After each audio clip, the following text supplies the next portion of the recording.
시청자 여러분 안녕하십니까? 4월 3일 수요일 국민 든든 채널 KBS 라이프의 실시간 재난안전정보 안내방송 재난안전 119입니다. 저는 KBS 기자 김나나입니다. 타이완에서 오늘 현지 시각 오전 8시쯤 규모 7.2의 강진이 발생했습니다.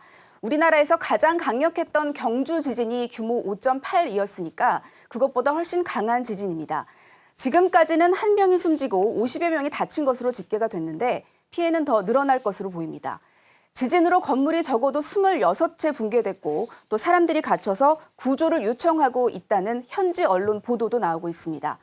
우리나라도 결코 지진의 안전지대가 아닌데요. 지진 발생 시 대응 요령 알려드립니다. 네, 지진으로 크게 흔들리는 시간은 1, 2분 정도입니다. 그동안에는 중심이 낮고 튼튼한 탁자, 또 책상 등의 아래로 들어가서 머리를 가리고 몸을 보호하면 한결 도움이 됩니다. 그리고 진동이 멈춘 뒤에 대피를 시작해야 한다는 점 유념하시기 바랍니다. 흔들림이 멈추면 출구를 확보하는 게 매우 중요한데요. 흔들림이 멈춘 뒤에 출구를 통해 밖으로 나가야 합니다. 그리고 이때 가스와 전기를 차단하는 것을 잊지 마셔야겠고요. 계단을 이용해서 밖으로 나가시면 되겠습니다.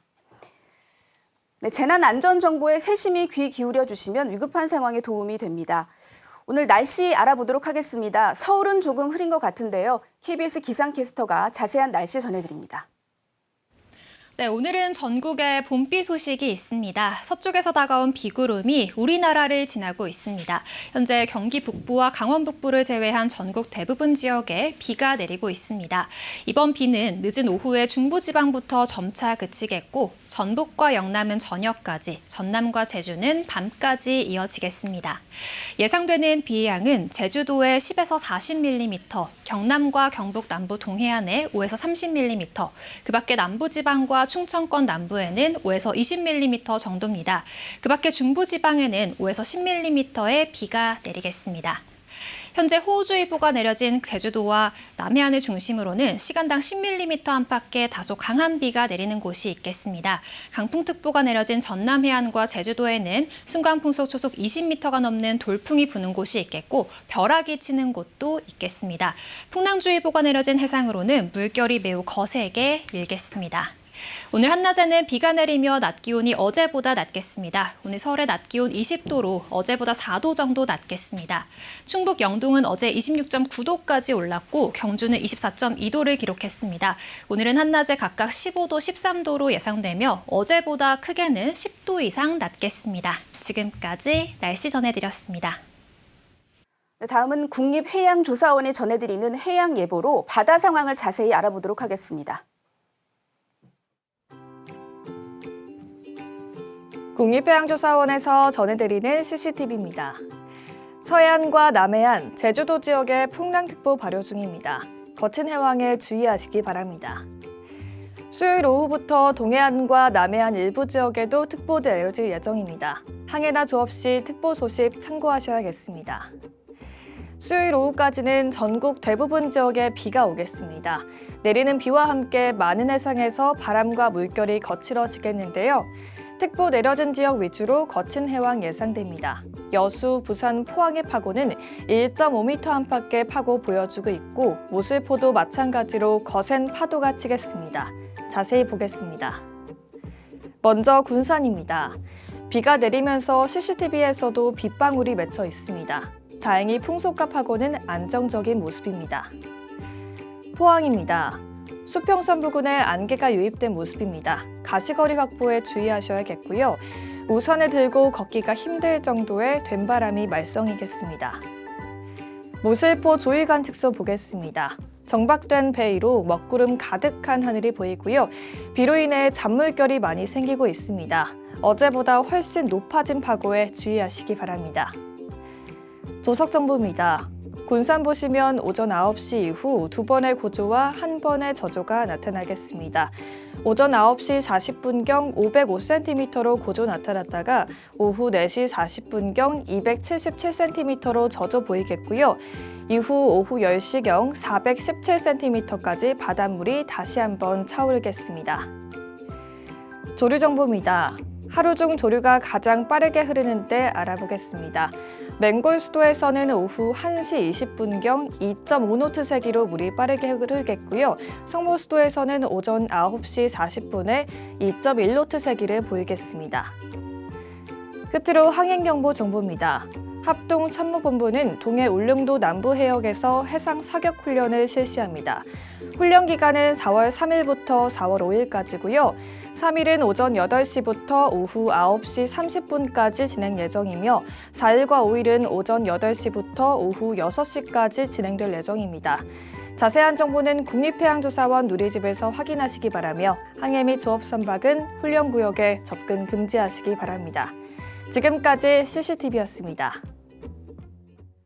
네, 이번에는 전국 곳곳을 연결한 저희 KBS 재난감시 CCTV 영상으로 이 시각 주요 장소 몇 곳을 살펴드리도록 하겠습니다. 네, 먼저 전남 여수 오동도 입구입니다. 이 화면에 빗물이 좀 묻어 있는 것 같고요. 역시 흐린 하늘을 확인할 수 있습니다. 파도를 보면 바람도 꽤 강한 것을 볼 수 있습니다. 현재 이곳을 비롯해서 고흥, 강진, 해남, 완도 등 전남 지역과 또 제주도 산지에 강풍주의보가 내려져 있습니다. 네, 제주 서귀포 마라도 KBS 재난감시 CCTV입니다. 파도가 꽤 거세는 것을 볼 수 있고요. 역시 잔뜩 흐린 모습을 확인할 수 있습니다. 제주 전 해상에는 풍랑주의보가 발효돼 있어서 조업 중인 선박은 각별한 주의를 하셔야겠습니다. 네, 경남 창원 진해구 행암동 부근입니다. 경상남도 CCTV고요. 흐린 날이지만 봄꽃이 많이 피어 있는 것을 보실 수가 있습니다. KBS는 이렇게 전국의 15,000곳을 연결한 재난감시 CCTV 영상으로 전국 상황을 살펴드리고 있습니다. 마지막으로 서울 여의도 KBS 본관 주변인데요. 벚꽃이 상당히 만개한 모습으로 또 상춘객들이 발걸음이 이어지고 있다는 말씀 드리도록 하겠습니다. 네, 이어서 교통 상황 살펴보도록 하겠습니다. 이 시각 전국의 고속도로 상황은 어떤지 또 사고 난 곳은 없는지 보시겠습니다. 한국도로공사에서 전해드립니다. 꽃이 만개할 때 비가 내려서 아쉬운 분들 많으시죠. 그래도 피어있는 꽃들을 눈에 담는 건 오늘은 조금 자제해 주셔야 합니다. 사고 발생 위험이 상당히 높기 때문인데요. 이렇게 비가 내리는 날은 제동거리가 2배 이상 길어집니다. 게다가 일부 지역은 짙은 안개까지 끼어 있어서 더욱 위험합니다. 속도는 충분히 줄여주시고요. 안전거리도 넉넉하게 두고 이동하시는 게 좋겠습니다. 수도권 주요 노선 정체로 인한 불편은 심하지 않습니다. 다만 서행을 의미하는 노란색이 이렇게 많이 보인다는 건 아마 비 때문에 조심 운전하는 분들이 많기 때문이겠죠. 목적지까지 사고 나지 않도록 주의해서 이동해 주시기 바랍니다. 요즘처럼 일교차가 갈수록 커질 때에는 고장차에도 주의해 주셔야 합니다. 110번 제2경인선 인천 방향 남동 부근 3차로 쪽에는 대형 화물차 한 대가 고장으로 서 있습니다. 주변으로 2km 구간 정체도 따르고 있는데 차로 변경 미리 해주시는 게 좋겠고요. 15번 서해안고속도로 목포 쪽으로도 8탄 분기점 부근 갓길에서 사고 처리하면서 영향으로 부분적인 정체가 따르고 있습니다. 반대 서울 쪽으로는 쭉 수월하게 통과하다가 고속도로 끝자락인 일찍분기점과 금천 사이로 부분적인 정체가 이어지고 있고요. 1번 경부고속도로는 양방향 시구간 중심의 정체 감안하셔야겠습니다. 서울 쪽 이동이 조금 더 힘겨워서 달래내와 반포 사이로 9km 구간 밀리고 반대 부산 쪽으로도 한남부터 서초까지 가다서다 반복합니다. 100번 수도권 제1순환선 경기 서쪽은 양방향 자주 막히는 송내 부근에서 4, 5km씩 가장 차가 많은데 일산 쪽 다행히 이제 김포 부근 통과는 괜찮아진 것으로 확인되고요. 경기 동쪽 상황도 많이 어려운 편은 아니지만 구리 방향으로는 강일 부근에서 잠시 동안 속도가 떨어집니다. 50번 영동고속도로는 강릉 방향 정체가 군포에서 부곡까지 부분적으로 이어집니다. 지금부터 제 뒤로 나오는 장면들 오늘 하루 동안에 발생한 사고였다고 하면 믿어지실까요? 아무리 조심하더라도 오늘 같은 날에는 도로 상황이 평소보다 좋지 못할 수 있기 때문에 각종 사고 예방을 위해 방어 운전이 필수입니다. 늦은 오후부터는 비가 차츰 그친다고 하지만 도로가 조금이라도 젖어 있다면 사고가 날 가능성이 높은 만큼 주의해서 이동하셔야겠습니다. 빗길에서는 감속 운전해 주시고요. 고속도로 교통방송이었습니다. 사고 난 곳들이 꽤 많이 눈에 띄는데요. 교통사고 없도록 각별히 조심하셔야겠습니다. 이번에는 소방청 연결해서 오늘의 화재 구조 구급 상황도 알아보도록 하겠습니다. 송준영 소방사님 전해주시죠. 네, 어젯밤 9시 반쯤 광주광역시 서구 치평동의 한 빈 주택 공가에서 불이 났습니다. 소방대원이 현장에 도착했을 때는 옆 상가 주인의 초기 진화로 큰 불로 번지지 않은 상태였는데요. 신원 미상인에 의한 부주의로 추정하고 있습니다. 부주의로 인한 화재가 꾸준히 발생하고 있는데요. 화재 발생 우려가 있는 상황에서는 항상 주의하시길 당부드립니다. 비슷한 시각, 경기도 파주시에서는 안전용품 보관 창고에서 불이 났습니다. 공장 안에서 불이 났다는 신고였는데요. 소방대는 대응 1단계를 발령하고 인원 100여 명과 장비 40여 대를 투입해 화재 진압에 힘썼습니다. 이 불로 건물 한 동이 모두 탔고 불은 4시간 만에 모두 꺼졌습니다. 오늘 새벽 0시 반쯤 대구광역시 중구 남산동의 한 음식점 1층에서 불이 났습니다. 소방대원이 현장에 도착했을 때는 인접 건물로 연소 확대 중이었는데요. 다행히 인명피해는 없었지만 건물 4개 동이 타는 등 재산 피해가 발생했습니다. 내부 훼손 상태가 심해 정확한 화재 원인은 조사 중입니다. 다음은 119 출동 소식입니다. 어제 오후 3시가 조금 안 된 시각 경기도 용인시의 한 대형 커피 매장에 승용차가 돌진하는 사고가 있었습니다. 매장에 있던 손님 8명이 다쳐 병원으로 이송됐는데요. 운전자는 급발진을 주장하고 있습니다. 정확한 사고 경위는 조사 중입니다. 어제 저녁 9시 반쯤에는 광주광역시 남구의 한 건물 외벽에 설치된 벽보로 인해서 주변 벽돌이 낙하하는 일이 있었는데요. 구조대가 출동해 남아있던 벽돌을 제거하는 등 안전조치를 실시했습니다. 지금까지 소방청에서 전해드렸습니다. 네, 이번엔 우리 동네 현장 한라인 순서입니다. 오늘은 광주 북구 자율방재단 연합회장이신 김동노 회장님 연결해서 얘기 들어보도록 하겠습니다. 네, 회장님 수고 많으십니다. 먼저 저희 시청자분들께 자율방재단이 언제 발족됐고 어떤 분으로 구성되어 있는지 소개 부탁드립니다. 북구 자율방재단은 2005년 7월 시범사업으로 처음 구성되었습니다. 정부에서 전국 24개 자치구 시범사업을 추진하였는데 당시 광주광역시에서는 북구와 광산구가 포함되어 있었습니다. 이후 2006년 1월 광주광역시 북구 자율방재단 운영 등에 대한 조례가 제정되어 제도적 근거가 마련되었습니다.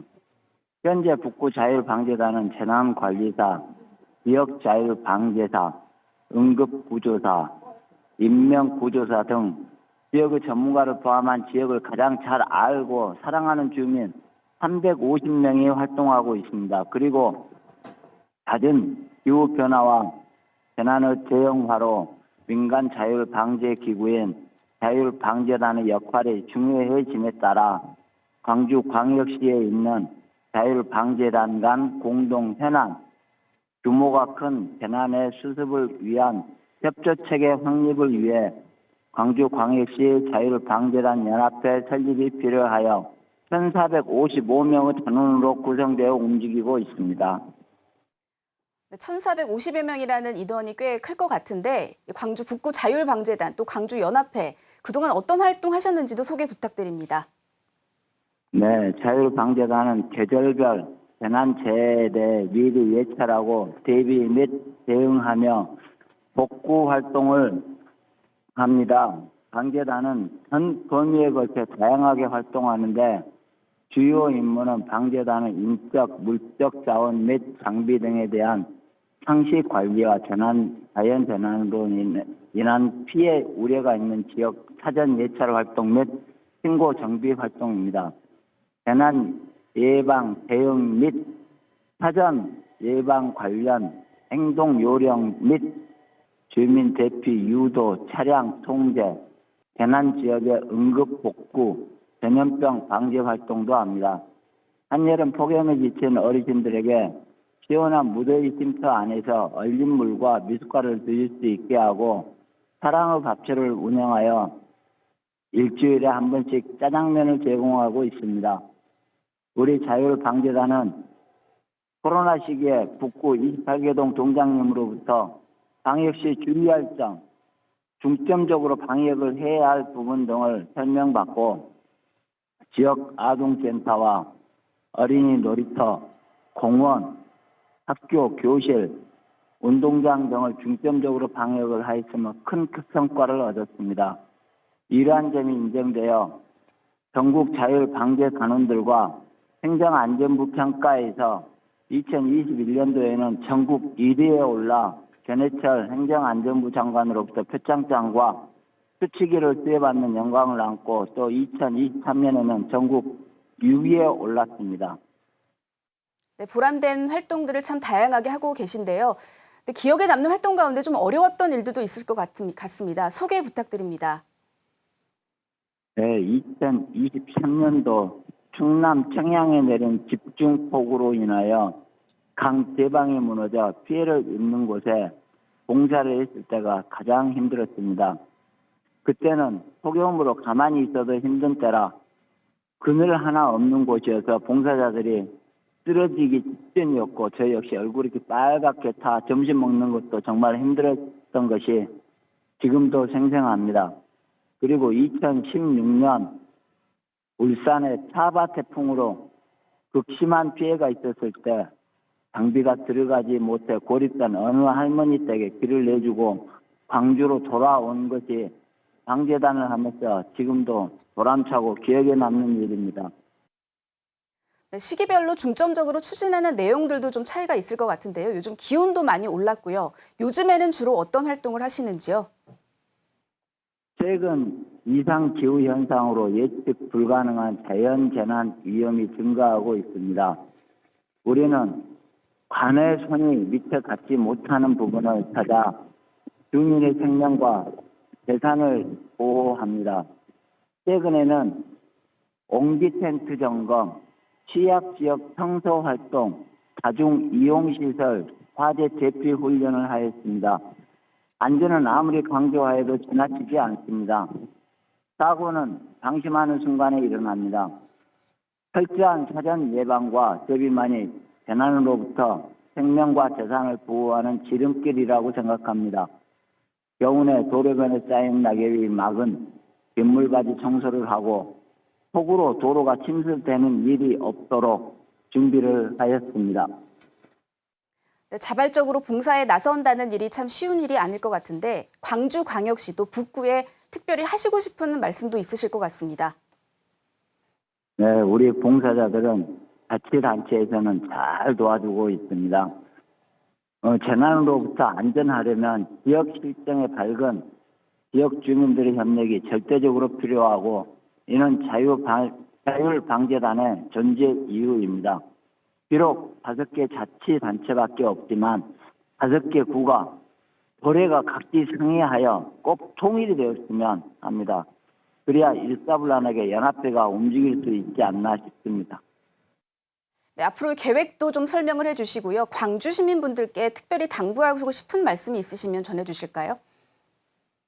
네, 1년 365일 재난 대예찰 활동으로 분주하지만 우리가 조금 더 활동하면 그만큼 광주가 안전해지고 웃는 시민들이 많아져서 보람도 느끼고 행복합니다.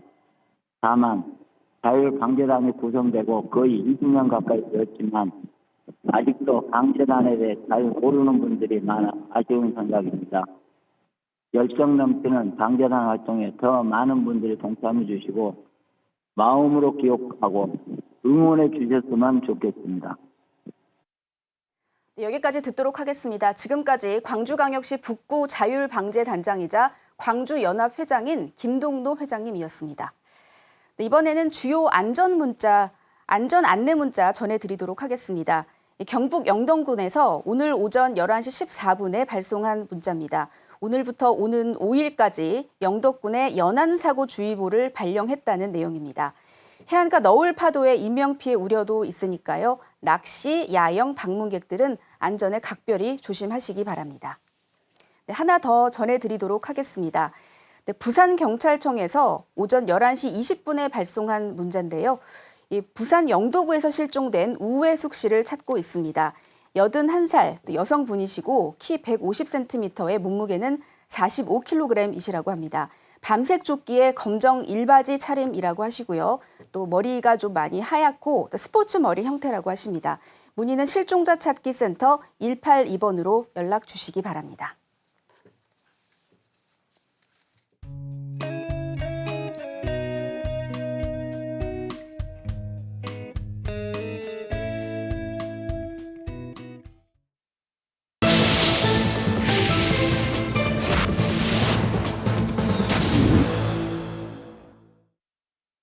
이번에는 기획 영상 보여드립니다. 특히 이번 주는 비가 좀 오락가락해서 가뭄 위험은 좀 덜긴 했습니다만 산불 조심, 아무리 강조해도 지나치지 않습니다. 영상 함께 보시겠습니다.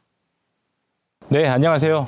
저는 산불로부터 여러분들의 생명을 지키기 위해서 열심히 산불 연구를 하는 국립산림과학원 산불사태연구과 권춘근이라고 합니다. 우리나라 대부분의 산불은 사람의 부주의에 의한 실화가 대부분입니다. 따라서 이 산불의 위험성을 한번 알아보고 또한 산불이 발생했을 때 대처 요령에 대해서 오늘 실험을 통해서 여러분들께 좀 알려드리고자 합니다. 이 실험은 우리가 사소하게 여길 수 있는 작은 불씨 하나가 얼마나 빠르고 위험하게 번지는지 알아보는 실험이 되겠습니다.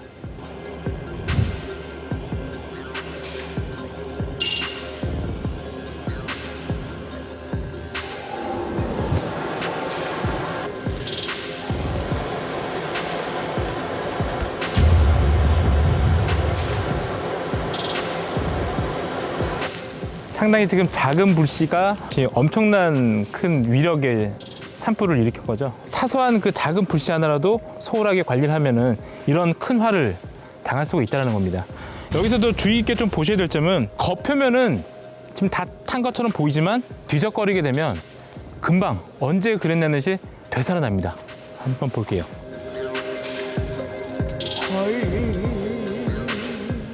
여기에 바람 한번 줘보겠습니다.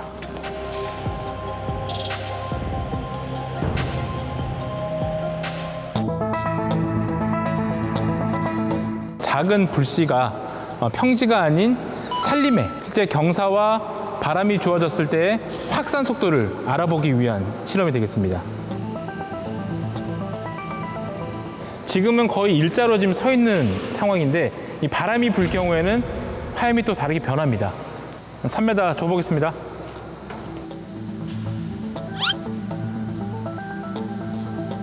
그러니까 바람이 불면서 화염이 완전히 누워버렸어요. 누워버리면서 앞으로 전돌과 복사열을 미리 전달시키기 때문에 확산 속도가 그만큼 더 빨라지는 겁니다. 근데 이 상태에서 경사도가 더 높다고 하면은 이 화염이 전달되는 길이는 더 길어지는 거예요. 그렇기 때문에 확산 속도가 더욱 더 빨라진다는 겁니다.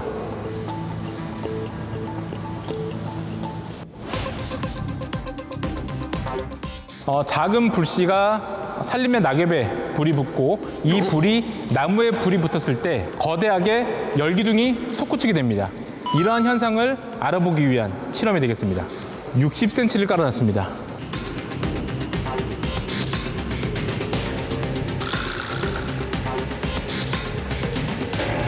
이제 이러한 현상이 발생할 때 불이 붙은 장가지 솔방울들이 쫙 가지고 올라갑니다. 이때 수직에서 바람이 불게 되면 이런 것들이 날아가는 거예요. 불똥들이. 우리는 이걸 도깨비불이라고 하죠. 우리나라에서는 최대 2km까지 날아간 사례가 있습니다. 호주에서는 20km까지 날아간 사례가 있습니다. 그러니까 산불에 있어서 가장 위험한 현상 중에 하나가 바로 이 현상이라고 보시면 될 것 같아요.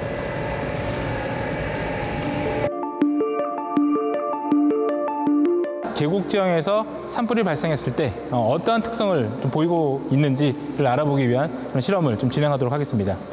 우리나라 평균 경사도를 형성했습니다. 지금 현재 한 27도 정도 제가 맞춰놨어요.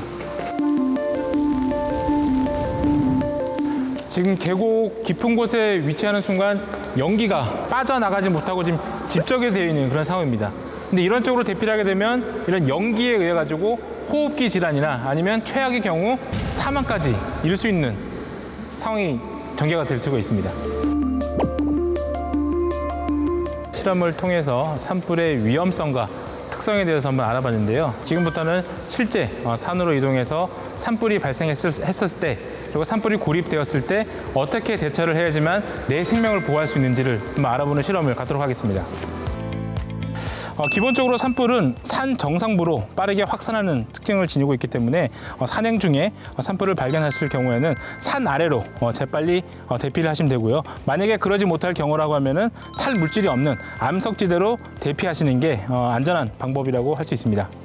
산불의 화염 온도는 최대 1,500도까지 올라갈 수 있습니다. 이때 젖은 수건으로 입을 가렸을 경우에는 뜨거운 열기가 호흡기를 망가뜨릴 수가 있기 때문에 가급적이면 마른 수건으로 해야지만 호흡기를 보호할 수 있습니다.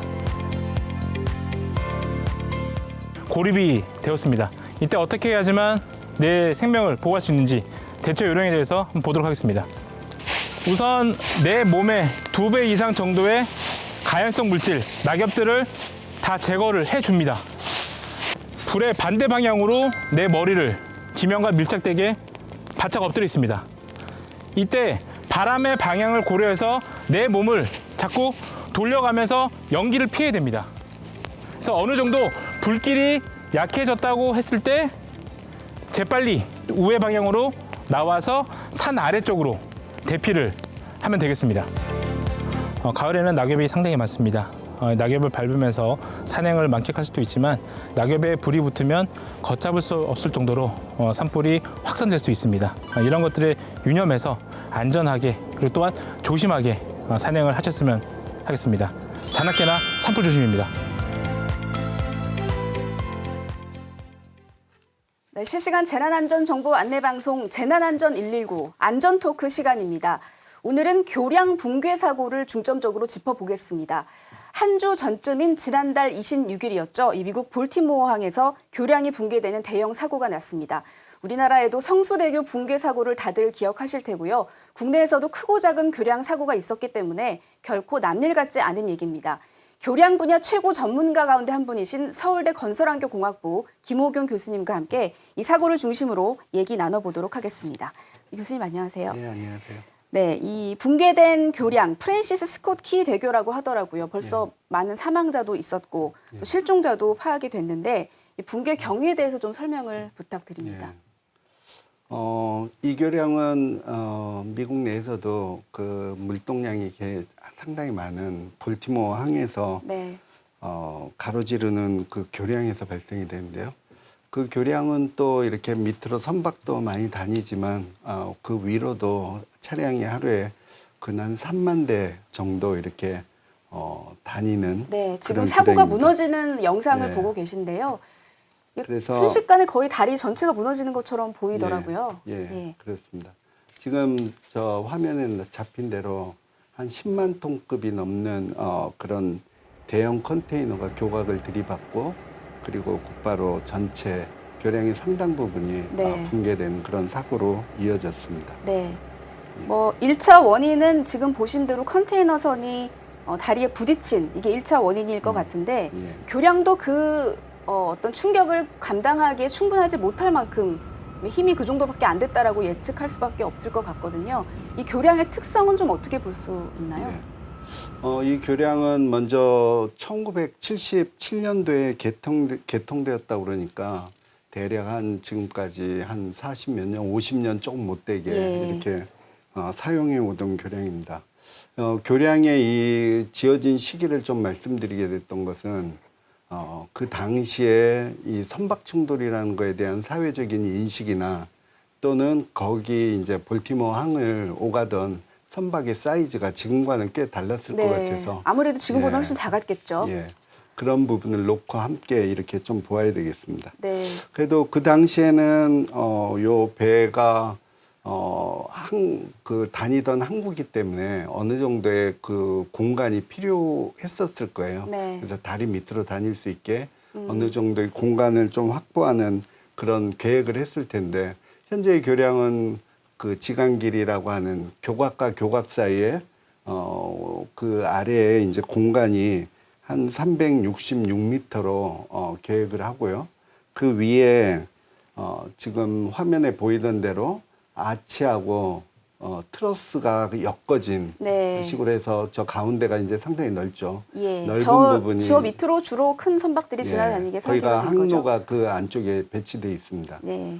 우리가 이런 교량을 일반적으로 장대 교량이라고 하는데요. 장대 교량. 예. 길고 크다는 건데 이제 네. 길다는 것은 교각과 교각 사이가 긴 거를 얘기하겠습니다. 예, 간격이 넓다는 말씀이신 거죠. 예. 그래서 저렇게 해서 366m의 그 교각과 교각 사이를 확보했고 수면에서 그 차가 다니는 상판에 하면까지도 56m를 계획해서 그 사이 공간을 우리가 다리 및 공간이라고 하는데요. 네. 그 공간으로 배가 이렇게 안전하게 항행하도록 처음에 이제 계획을 했을 겁니다. 네.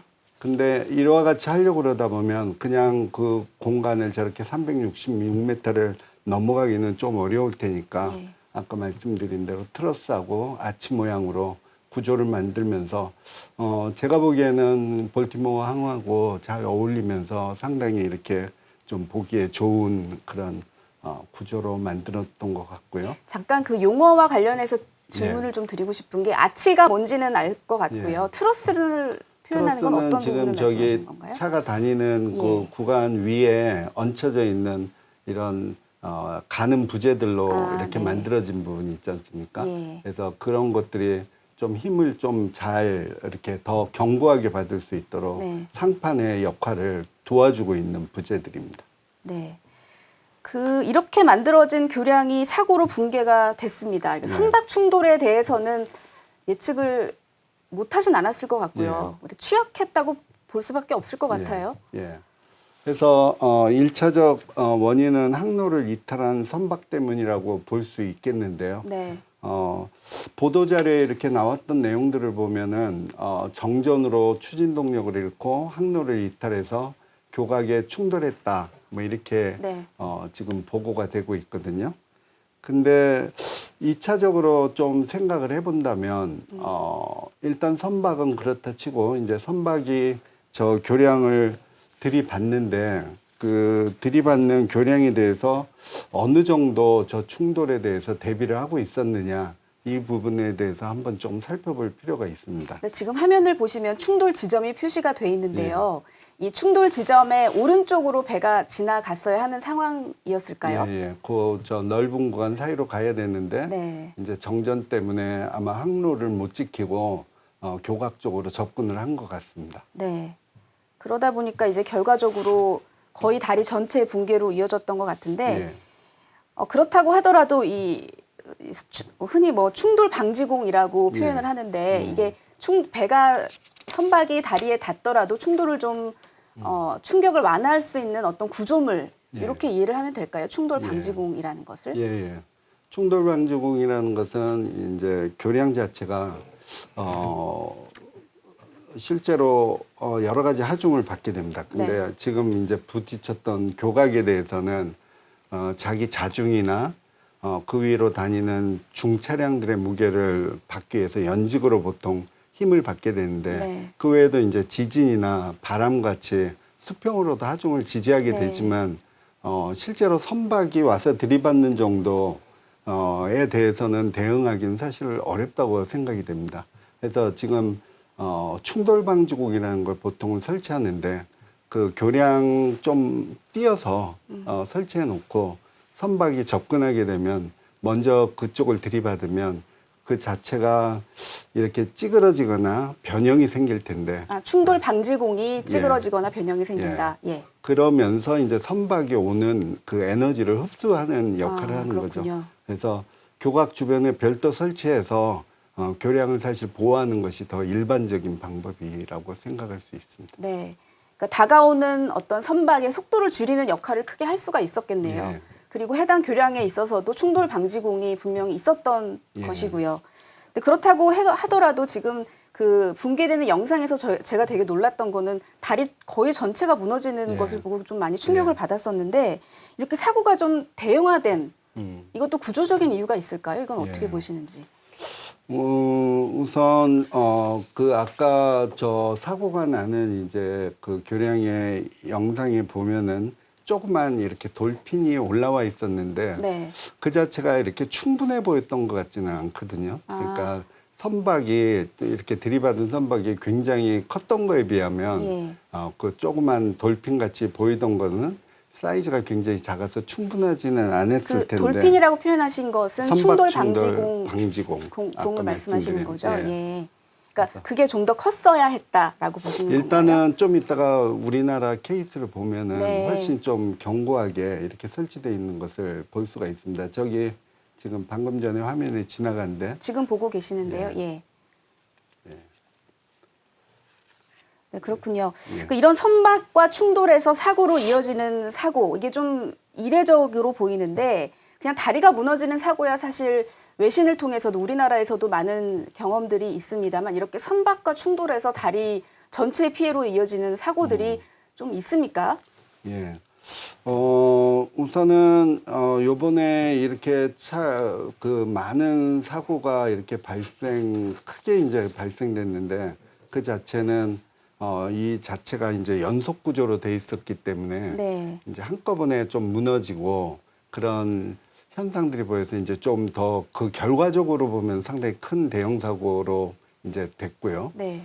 그다음에 이런 선박 충돌 사례를 좀 살펴보면 생각보다는 더 많이 있습니다. 그래서 1960년대부터 이제 이런 보고가 좀 있고요. 그래서 그 뒤에 이제 1960년대 이후에 1980년대 지나서 현재까지 2015년까지 오면서 약 한 35개의 이상의 교량에서 이런 사고들이 좀 보고되고 있습니다. 네, 그 미국 플로리다 사고에 대해서 좀 언급을 해주신다면 어떨까요? 예.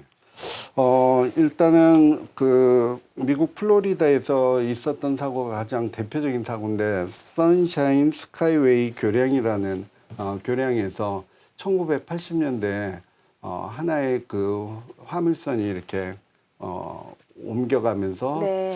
그때 날씨가 굉장히 안 좋았던 것 같아요. 그래서 그러네요. 시계가 지금 거의 보면은 약간 예. 하늘이 흐린 것 같아요. 요 화면은 그 당시 사고 당시는 아니고요. 그렇군요. 그래서 이 교량에서 그 여러 가지 이제 뭐 인명 피해가 제일 컸었는데요. 35명이나 사망하는 큰 아유. 사고가 됐습니다. 네. 지금 화면에 보이는 저희가 볼 때 이제 좀 앞쪽에 있는 교량이 그 당시에 이제 붕괴됐던 사고로 붕괴됐던 교량인데요.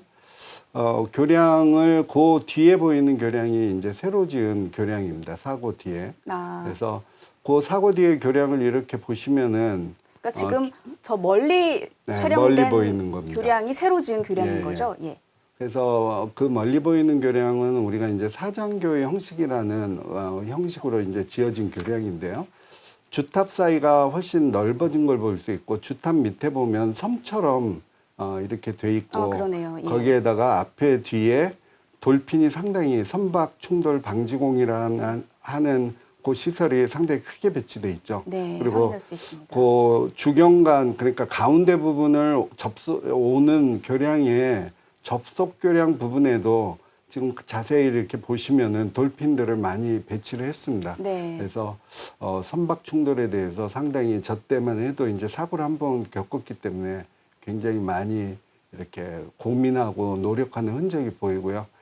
그 앞에 이제 우리 쪽 이제 저희 좀 앞쪽에 배치되어 있는 교량은 현재 뒤에 교량이 완공돼서 통행이 시작된 뒤에 해체 작업을 해서 네. 이제 없애는 과정을 지금 저 영상에서 볼 수가 있네요. 네. 그럼에도 불구하고 사고가 또 났습니다. 교량 사고가 사실 뭐 적은 일은 아닙니다만 네. 이렇게 선박과 부딪혀서 벌어지는 사고 우리나라에도 있었을까요? 우리나라에서는 저렇게 이제 대형 사고로 이어졌었던 케이스는 별로 없었던 것 같고요. 네. 다만 이제 제가 기억하는 몇 가지 사고가 좀 있습니다. 먼저 2021년에 진도대교에서 그 바지선 위에 크레인을 얹었던 그 선박이 네. 쭉 내려가면서 진도대교를 좀 이렇게 긁게 됐어요. 근데 내려갔다는 건 뭐 미끄러졌다는 말씀이신가요? 원래 이제 거기를 통행하려는 건 아니었던 걸로 보이는데 예. 아마 계류가 풀리든 해서 네네. 그게 시설이 이동하면서 교량에 이제 부딪히게 됐는데 아까 같이 그 교각에 부딪힌 게 아니라 실제로 횡단하고 있는 교량 상판의 밑부분을 좀 긁게 됐거든요. 그래서 그 밑부분이 일부 찢겨나가는 상당히 좀 그 의미 있는 사고가 발생됐었는데 다행히도 보수 가능한 정도 범위에서 좀 끝난 것 같습니다. 네. 그 다음에 2019년도에도 광안대교에서 그거는 한번 그렇게 오래된 일은 아니네요. 예. 당시에 이제 매스컴에 많이 이렇게 나왔었던 사고입니다. 러시아 선박이 부딪혔는데요. 러시아 선박이 당시에 항해사가 음주를 했었다는 언급도 좀 있었거든요. 예. 그래서 부딪힌 위치를 보면 전혀 이렇게 배가 접근할 수 없는 위치인데 아마 선박이 운항을 좀 잘못해서 그 당시에 그 교량의 옆에 이제 강박스라고 하는 그 강제로 돼 있는 거의 옆 부분이 좀 이렇게 뚫리는 그런 좀 사고가 있었는데 이거 역시 이제 손을 봐서 지금은 잘 활용하고 있습니다. 네. 그 사실 우리나라에도 해상을 통과하는 대형 교량이 꽤 많다고도 볼 수가 있잖아요. 예. 여기에 대한 안전 조치는 뭐 충분하다고 보시나요? 예. 아무래도 이렇게 해상을 통과하는 이제 대형 교량이 좀 발달되는 곳은 항구가 이제 발달한 곳에 우리가 네. 대형 교량을 놓게 되잖아요. 그래서 선박 충돌의 위험성은 여전히 좀 높은 것 같습니다. 그런데 이렇게 대형 선박을 좀 확보하기 위해서는 우리가 다리 밑 공간을 아까 말씀드렸던 폭하고 높이를 충분히 좀 확보하는 계획이 필요합니다. 네. 그래서 또 이런 쪽에서는 깊은 수심이 당연히 이제 큰 배들이 다니게 되면 수심이 깊을 수밖에 없거든요. 예. 그래서 깊은 수심에 대응하기 위해서는 이제 설치하는 교각을 최대한 줄이는 것이 좀 경제적으로 갈 수 있기 때문에 가급적이면은 교각과 교각 사이를 넓히는 그래서 교각의 숫자를 줄이는 계획을 하게 되는데 그런 경우 케이블 교량을 설치하는 것이 일반적이 됩니다. 네. 그래서 제가 처음에 1980년도 이렇게 이제 공부를 시작할 때는 우리나라에 3개 정도의 그 케이블 교량이 있었는데 지금 좀 이렇게 조사해 보니까 케이블 교량의 개수가 한 90개 이상, 100개 가까이 돼가는.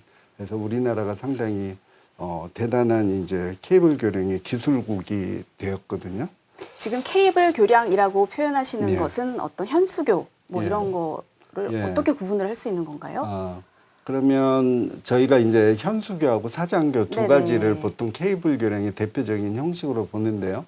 현수교는 이순신대교를 이렇게 보시면 아마 생각할 수 있을 것 네, 같습니다. 영종대교도 현수교죠. 예, 영종대교도 마찬가지고요. 사실 현수교가 그렇게 많지 않아서 예. 좀 독특한 모양 때문에 예. 저런 게 현수교다라는 예. 기억들은 다 갖고 계실 것 같아요. 예. 그럼 현수교가 아닌 것은 어떤? 예. 현수교가 아닌데 케이블 교량을 쓰는 것이 사장교인데 예. 이제 사장이라는 뜻은 기울어질 사자에 땡길 장자를 쓰기 때문에 이제 주탑과 상판을 케이블로 비스듬하게 걸어서 이렇게 설치하는 형식입니다. 근데 이렇게 되면 현수교에 있었던 그 케이블 고정 장치가 앵커리지라는 고정 장치를 없애고 조금 더 경제적으로 구성할 수가 있는데 그 대신 현수교보다는 사장교는 그 케이블이 기울어져서 생기는 충력 때문에 그 길이를 마음껏 뽑지는 못하고요. 네. 대략 1km 이하 정도가 요즘 시도되는데 우리 인천대교가 한 800m 정도로 사장교 형식을 취했고 저기 주탑 사이의 간격이 좁다라고 그랬는데 저건 상대적으로 현수교 대비 예, 작은 상대적으로. 거고 예. 인천대교나 서해대교는 물론 굉장히 주탑과 주탑 사이가 큰 장대 교량이 맞죠. 네. 지금 보시다시피 인천대교에도 선박 충돌 방지공이 예. 꽤 많이 설치된 것을 볼 수가 있거든요. 예. 그러니까 저 정도면은 뭐 충분히 설치됐다고 봐도 될까요? 예. 당시에 인천대교는 저희들이 민자 사업으로 추진하면서 상당히 이제 글로벌 스탠다드를 많이 적용을 했거든요. 예. 그래서 아까 보시는 바와 같이 충돌 방지공이 상당히 높은 수준으로 배치가 됐고요. 지금 그림에 보이시는 건 서해대교의 선박 충돌 방지공을 저희들이 이렇게 보고 있는데요. 네. 서해대교에는 원래 충돌 방지공 자체가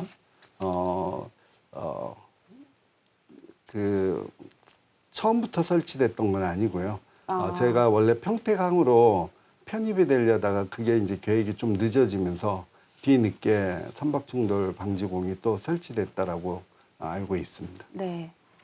그 선박이 교량에 부딪혀서 사고가 난다. 이게 정말 말 그대로 재난이다라고 표현할 수밖에 없을 만큼 예상하기 쉽지 않은 일이었는데 이게 교량을 짓거나 혹은 관리할 때 이렇게 예상하지 못했던 사고에 대해서 대비하는 게 굉장히 중요할 것 같아요. 예. 이렇게 좀 기억해야 할 재난 이슈 어떤 것들이 있을까요? 예.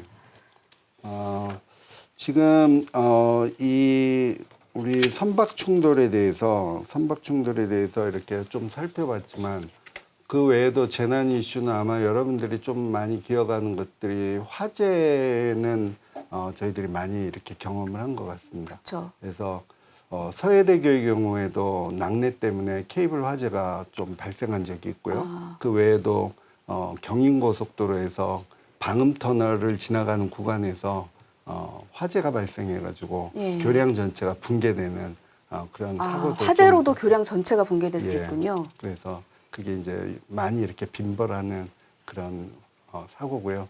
또 요즘 이제 제가 이렇게 연구하는 것 중에 또 한 가지 재미있는 주제가 있습니다. 네. 그래서 그 하는 것은 강풍 시에 우리가 차량을 몰고 그 해상교량을 건너가면 차량이 이렇게 아마 맞습니다. 많이 흔들리는 흔들리고 경험들을 또 많이 어떤 하셨을 것 때는 같아요. 예, 저 이렇게 차 바퀴가 제대로 지면에 접촉되지 예. 못하는 느낌을 거의 받으신 붕 떠서 적이, 가는 것 예. 같은. 그런 것들에 대해서도 저희들이 그 2012년도에도 광안대로 하부도로, 광안대교는 특히 이제 복층이라서 위층이 있고 아래층으로 네, 구성이 되어 맞습니다. 있거든요. 예. 근데 하부도로에서 트레일러가 1시간에 간격으로 2대가 연속해서 좀 이렇게 뒤집어진 적이 있어요. 하부도로가 오히려 더 바람이 강했던 걸까요?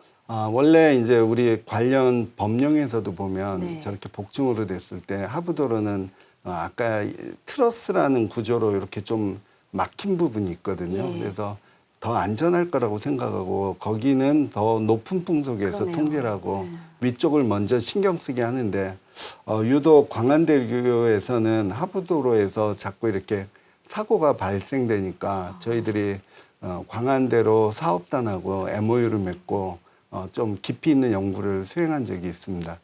근데 연구를 할 때 이제 풍동 실험이라든가 뭐 비이클 다이나믹스 해석이라든가 여러 가지 풍환경 조사까지 다 해서 이렇게 검토해 보니까 사실은 이제 광안대로가 가지고 있는 여러 가지 그 구조적 특징. 구조적 예. 특징 때문에 하부도로가 더 위험하다는 것을 저희들이 확인할 수 있는 그런 네. 시간이 있었습니다. 역시 방심은 금물이라는 생각을 예. 다시 한번 하게 되는데 예. 특히 이제 강풍 때문에 차량 또 교량이 예. 위험해질 수 있다는 생각만 해도 좀 아찔한 예. 것 같아요. 예. 이거 말고도 우리가 어떤 교량을 짓고 또 운영하면서 예. 생각해야 될 것들이 많을 것 같거든요. 예. 또 어떤 가능성을 걱정하고 대비해야 할까요? 예. 사실은 재난이라는 것들이 저희들이 모든 걸 이렇게 다 저희들이 이렇게 감싸고 있을 수는 없는 것 같습니다. 그래서 재난이 생길 때마다 그런 경험으로부터 많이 배우고 다시 그런 일이 좀 최소화될 수 있도록 대응하는 게 중요할 것 같고요. 그 외적으로도 저희들이 이제 여태까지 얘기했던 것들이 주로 선박이라든가 화재라든가 이런 외적 요인에 의한 것들이 있었는데 사실은 교량을 좀 관리를 하다 보면 내적 요인들이 좀 많이 있는 것 같습니다. 즉 내적 요인이라고 말씀드리는 것은 이제 교량 자체가 만들어 놓으면 저희가 보통 75년에서 한 100년 정도의 그 사용 수명을 갖고 있거든요. 그러니까 사람하고 거의 같은 길어야 수준의 100년. 예. 예. 그렇게 되는데 그 기간을 살아가면서 자연스럽게 열화라는 좀 기능이 떨어지는 현상을 겪을 수밖에 없는 거겠죠. 그래서 그런 것들로 인해서 이제 교량 자체가 좀 원래 그 만들었을 때의 그 성능을 확보 못하는 부분에 대해서 네. 저희들이 좀 잘 대응할 필요가 있는 것도 한 번쯤은 다시 생각해 볼 필요가 있는 네. 부분 같습니다. 그만큼 점검이 더 중요한 시기일 예. 것 같고요. 예. 마지막으로 이 교량 안전과 관련해서 좀 당부하고 예. 싶은 말씀 조언해 예. 주신다면 좋겠습니다. 예. 저희들이 이렇게 좀, 생각을 해보다 보면, 사고가 이렇게 발생된 뒤에 검토를 해보게 되는데, 아까 이제 영종대교 사진이 잠시 지나갔는데요. 네. 거기에 있던 충돌방지공 자체가 원래는 팬더만 있었는데, 나중에 또 이렇게 더 충돌 방지공을 세웠거든요. 네, 지금 다시 한번 보고 계시네요. 설명을 좀 해주실까요? 저기 지금 교량 밑쪽에 보면은 철제로 돼 있는 이렇게 그런 네. 부분이 구조물이 있고요. 좀 그거는 보이네요. 구조물에 붙어 있으면서 충돌할 때 에너지를 좀 흡수하는 장치지만 저거는 훨씬 이제 부족하겠죠. 네. 근데 그러다가 영종대교에서 경인 아라뱃길에 선박을 좀 통행시키게 되면서 저거 갖고는 좀 부족하다는 판단 때문에 당시에 이제 협의를 해서 새롭게 충돌방지공을 또 세운 거거든요. 네. 저런 사례들이 저희들이 이제 환경이 변화될 때마다 저희들이 선제적으로 저런 것들을 좀 대응할 필요가 있다라고 생각이 됩니다. 네. 그리고 뭐 당부를 드린다면 사실은 저희들도 되게 많은 이제 기술들을 개발하고 하지만 이런 시설물은 공공성을 갖고 있기 때문에 우리가 함께 잘 기능을 유지할 수 있도록 하고 그걸 위해서 시설 충당금이라는 그런 것들을 좀 확보해서 선제적으로 네. 보호하려고 하는 노력들을 하고 있기 때문에 우리 시민들의 여러 가지 협조들도 같이 네, 맞습니다. 부탁드리고 싶습니다. 네, 선제적인 대응을 통해서 이런 사고 없도록 각별히 잘 대비해야 할 것 같습니다. 네, 오늘은 여기까지 듣도록 하겠습니다. 지금까지 김호경 서울대 건설환경공학부 교수셨습니다. 감사합니다. 예. 네, 한국도로공사 연결해서 이 시각 교통 상황 다시 한번 살펴보도록 하겠습니다. 전해주시죠. 오늘은 감속을 포함한 안전운전, 방어운전이 필수인 날입니다. 바로 이렇게 비가 내리면서 도로가 많이 젖어 있는 곳들이 많기 때문인데요. 도로가 젖어 있다는 건 평소보다 2~3배 이상 넉넉한 제동거리가 필수적이라는 뜻이 됩니다. 사고 나지 않게 20% 이상 감속운전, 그리고 안전거리는 평소보다 2~3배는 더 두시기 바랍니다. 이제 점심시간대가 지났기 때문에 차츰 정체가 길어질 일만 남았죠. 153번 평택시흥선 시흥방향 아직까지는 상황이 괜찮지만 퇴근 시간 무렵에는 송산마도 부근에 교통량이 몰릴 것으로 예상되고요. 1번 경부고속도로 서울 방향으로는 현재 수원신갈에서 반포까지 1시간 정도 필요합니다. 비와 더불어 강원 산간 지역의 경우는 가시거리가 200m 이하로 떨어질 정도의 상당히 짙은 안개가 끼어 있습니다. 사전에 안전거리 넉넉하게 두시고요. 필요하다면 안개등과 비상등 활용도 적극적으로 해주시기 바랍니다. 곳곳에서 돌발 상황도 계속해서 발생하고 있습니다. 25번 호남고속도로 순천 방향으로는 장성분기점 부근 2차로에서 낙하보를 처리하고 있는데요. 한 개 차로로만 통행이 가능하다 보니까 뒤쪽으로 짧은 구간이지만 평균 속도가 많이 떨어집니다. 이 일대도 계속해서 비가 내리고 있기 때문에 또 다른 사고 나지 않게 주의 운전해 주시기 바랍니다. 1번 경부고속도로는 양방향 오산과 한남대교 남단 사이로 1차로에서 평일 버스 전용 차로제가 시행 중이죠. 밤 9시까지 잘 지켜주셔야겠고요. 정체는 시구간 중심으로 이어지고 있습니다. 서울 방향은 달래내고개부터 반포까지, 반대 부산 방향으로는 잠원부터 서초까지 속도 떨어집니다. 100번 고속도로 경기 동쪽 구리 방향 강일에서 잠시 속도 떨어지는데 현재 2차로 쪽에 돌발 상황이 있습니다. 전방 주시 잘해주셔야겠고요. 경기 서쪽 판교에서 일산 방향으로는 소래터널부터 송내까지 속도 줄입니다. 15번 고속도로 서울 쪽은 매송 부근에 교통량 증가합니다. 남부지방에 더 많은 비가 내리고 있다 보니 오늘 크고 작은 사고 역시 비가 더 많이 오고 있는 지역들 위주로 속출하고 있습니다. 보고 계신 남해 일지선을 비롯해 곳곳에서 빗길 사고가 잇따랐는데요. 아직도 비구름대가 영향을 미치는 곳들이 많습니다. 사고 나지 않도록 조심히 이동해 주시기 바랍니다. 빗길에서는 감속해 주시고요. 고속도로 교통방송이었습니다. 네, 생방송으로 전해드린 재난안전 119. 저희 방송에 귀 기울여 주시면 언제 닥칠지 모를 위험에 덜 당황하고 더 현명하게 대응할 수 있습니다. 내일도 오후 1시에 생방송으로 전해드리도록 하겠습니다. 시청해주신 여러분 고맙습니다.